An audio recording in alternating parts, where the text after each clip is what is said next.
off the drop.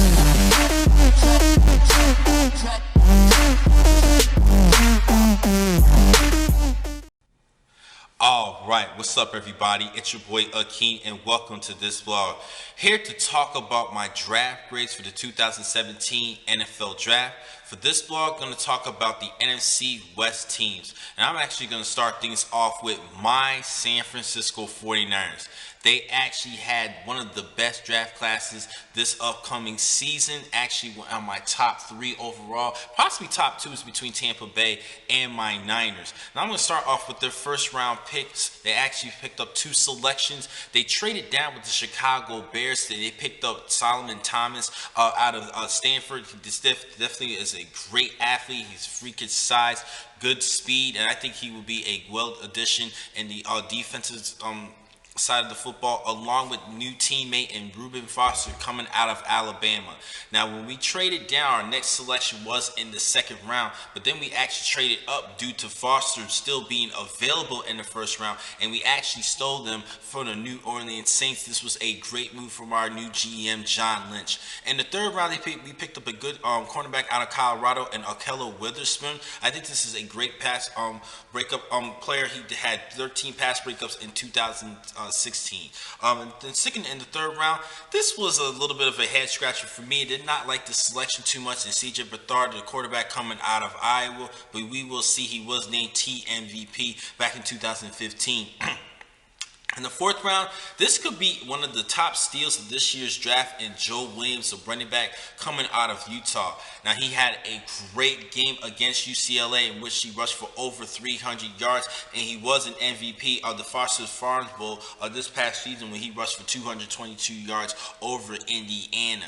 Now, in the 5th round, they picked up a pretty decent blocking tight end to help out the ground attack in George Kittle. Now, he was used as a receiver as well. He did have 314 yards receiving for the Iowa Hawkeyes. He was a Big Ten honorable mention last season, but he definitely was well known more for his blocking ability. In the 5th round, I did like the selection in Trent Taylor coming out of Louisiana Tech.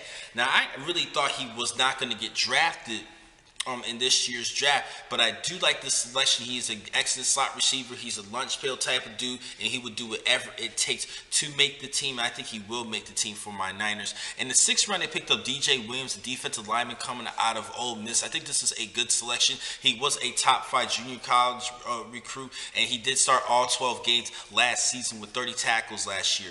In the 6th round, sticking in the 6th round, they picked up Peter Timopanu out of Utah. He had 34 tackles himself in 2016 with 11 starts. And in their final selection, they picked up Adrian Colbert, the safety out of the U. I think this was a good guy to pick up. He ran a 4.38 in his pro day workout, so this shows he does have speed, and he helps address more and add more depth and speed at the safety position for my Niners. Now, overall, I'm definitely going to give them an A, especially with their first 4-round selections, and I think possibly even with the George Kittle selection, I think they like that as well. I have to give them a solid A. Next up is the Seattle Seahawks. Now, they had a pretty decent draft class themselves, not an A like my Niners, but hey, not all the teams can get an A. I'm going to start off with Malik McDowell. He was their first selection out of Michigan State. This was an interesting selection at DN. They picked up Ethan Posek out of LSU. He's a decent offensive lineman. In the 3rd round, they picked up Shaquille Griffin. I think this is a decent selection coming out of USF, Central Florida. And then Lano Hill in the 3rd round, they picked him as well. And Nazar Jones out of North Carolina. They actually had some interesting selections. In the 2nd and the 3rd round, they actually had 4 3rd-round picks. They had Amara Darba out of Michigan. Now, this is an interesting selection because it's trying to rebuild, keep a young crew of the wide receivers, but I think they're pretty stacked with wide receivers, so I was a little bit of a head scratcher with that selection. In the 4th round, they actually just had 1 selection. They picked up Tedrick Thompson. I think this is a pretty good selection overall.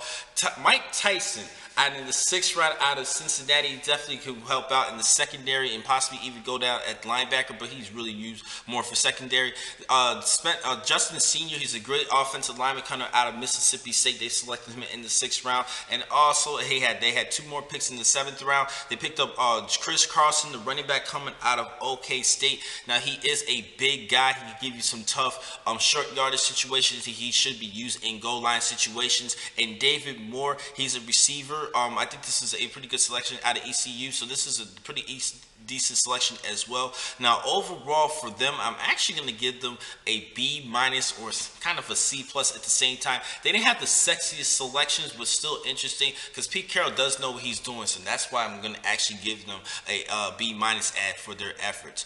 Next up, the Los Angeles Rams. Now, overall, I really believe that they had the worst draft class entering this year's draft. They picked up some good name players, but I don't think they're going to fit well in the system, particularly with their second selection in the 3rd round. Now, I'm going to head to him next, but I'm going to talk about the first pick in the 2nd round and Gerald Everett, good wide receiver out of South Alabama. Now, this was a little bit of a head scratcher. I don't really think they should have selected him. They did pick up Tyler Higbee in last season's draft, I believe in the 4th round. So this was a little bit of a confusion for me. I think they should have gave Higbee another opportunity. I think this was a wasted selection.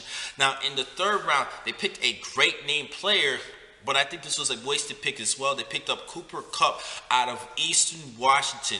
They have way too many already slot receivers. They have Tavon Austin, so they signed to a $40 million contract. And let's not forget about Nelson Spruce. He's a pretty good receiver coming out of Colorado. He was a rookie last season. Now, one of their best selections is John Johnson, the safety coming out of Boston College, just to add more depth into safety, and he does have some good versatility. Defensive coordinator Wade Phillips will use him in different situations. I did like this selection in the 3rd round. In the 4th round, they picked up another wide receiver, Josh Reynolds, coming out of Texas A&M. Now, he is coming off of a 1,000-yard season with 12 touchdown receptions. This is a pretty good selection. In the 4th round, I did like this guy as well from Eastern Washington, and Samson Ibukam. He's a good outside linebacker who did have just under 10 sacks last season, 9.5 to be exact. And in the 6th round, they picked up a great valuable selection. This is actually one of their best picks overall. They picked up Tanzel Smart, the defensive tackle out of Tulane. Now, due to the fact that he didn't really get too much national notoriety, it is the Tulane Green Wave. They don't really get much attention. He's actually coming off some great seasons where he had 15+ tackles for loss. So that shows that he's a disruptor in that line of scrimmage. And in the 6th round, they picked up a fullback out of Virginia Tech and Sam Rogers. Hopefully, he will help open things up for Todd Gurley in the ground attack for the Rams. I think they should address it more in the offensive line, in my opinion. And they picked up Ewan Price, their last selection, defensive end out of Pitt. This was a little bit of an okay selection, kinda. Now, overall for the Rams, very confusing. There were 2 selections that I did like in John Johnson and Tanzel Smart as far as the value, particularly for Smart. But overall, I'm actually going to give this team a C-. I really wasn't a big fan of the selections. I did like the names, but I don't think they're going to fit too well with the team. So this is a bit of a head scratcher, especially with their early selections. Cooper Kupp is a great wide receiver who has the capability to be a #1 target. He's a polished receiver, but they got way too many players, and you don't know what they're going to do with the players that they have, particularly even signing Tavon Austin to more years. I did not understand that as well, but I give them a C- overall. Lastly, the Arizona Cardinals, they actually have a sick defense entering this year. They picked up some great players. First round, they picked up Hassan Reddick, the linebacker coming out of Temple. This was a great selection to help address more depth defensively. Budda Baker, the safety out of Washington. This was a great selection as well. And in the 3rd round, they picked a deep ball threat in Chad Williams coming out of Grambling. Fourth round, Dorian Johnson. This is a good value pick who has the potential to grow offensively in the offensive line. Same with Will Holder, the tackle coming out of Vanderbilt University. Fifth round, not really a big fan of this selection, and TJ Logan coming out of North Carolina. The decent running back, but it really was Elijah Hood who was the stud. And then rounding things up is Jonathan Ford, the safety out of Auburn. Hopefully he will make the team, but he's going to try things out. But I did like the first actually the first like 5 round selections, particularly with the first 2 picks in Budda Baker and Hassan Reddick. They definitely stack things up defensively. This is going to be a problem. This could be a good team who could represent the West Division of the NFC. Overall, I'm actually going to give this team an A- for their efforts. So that wraps things up for the NFC conference. I'm actually going to catch you guys in a couple minutes to talk about each division of the AFC. I'll see you guys in a couple minutes. Thank you for watching this vlog. I'm your man, Akin McCall. Be easy.